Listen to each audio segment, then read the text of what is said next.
We're diving into another important immunohistochemistry test, the Moc31 test.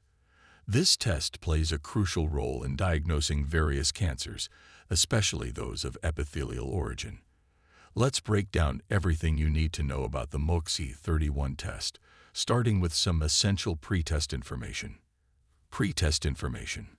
Before undergoing the Moc31 test, it's important to provide specific pre-test information. This includes a copy of the histopathology report, which is essential for understanding the tissue architecture and any cellular abnormalities that may be present. You'll also need to provide details on the site of the biopsy. This is the exact location from which the tissue sample has been taken. Lastly, providing a comprehensive clinical history is vital. This includes any symptoms, previous diagnosis, and treatments that can offer context to the test results. Specifications of the Moc31 test. Now let's discuss the specifications of the Moc31 test.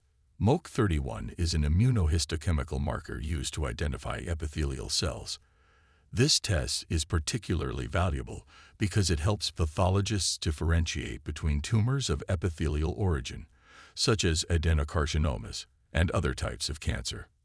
Moc31 is widely used to detect cancers like adenocarcinomas, papillary serous carcinomas, and carcinomas of the breast, lung, prostate, and cholangiocarcinoma, among others. It's also commonly used as part of a panel of stains to rule out mesothelioma and to support the diagnosis of carcinoma. Diseases associated with Moc31. Moc31 is highly specific for epithelial-derived cancers. The diseases most commonly associated with positive Moc31 staining include adenocarcinomas, papillary serous carcinoma, breast cancer, lung cancer, prostate cancer, cholangiocarcinoma. By identifying these types of cancers, Moc31 helps provide clarity in cases where the origin of a tumor is uncertain. This can guide treatment decisions and provide critical information for patient management. Specimen used. The Moc31 test requires a tissue specimen, typically obtained through a biopsy. The type of biopsy, such as a core needle biopsy, excisional biopsy, or fine needle aspiration, depends on the location of the tumor and the clinical context. The collected tissue is then processed and stained to highlight the presence of epithelial cells, helping pathologists identify malignancies. Components of the Moc31 test. The Moc31 test involves several components to ensure accurate results. These include primary antibody, Moc31 antibody that binds specifically to epithelial cell markers. Secondary antibody binds to the primary antibody and is usually tagged with an enzyme.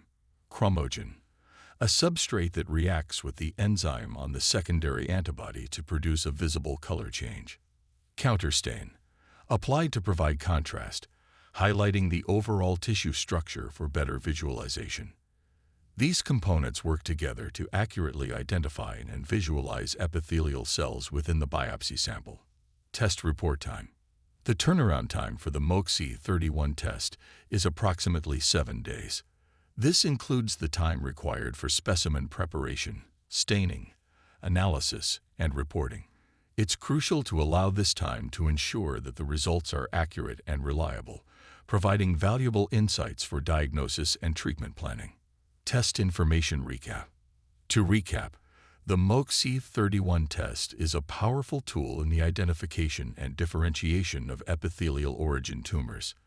By using this marker, pathologists can distinguish between various types of cancers, such as adenocarcinomas and other epithelial-derived malignancies.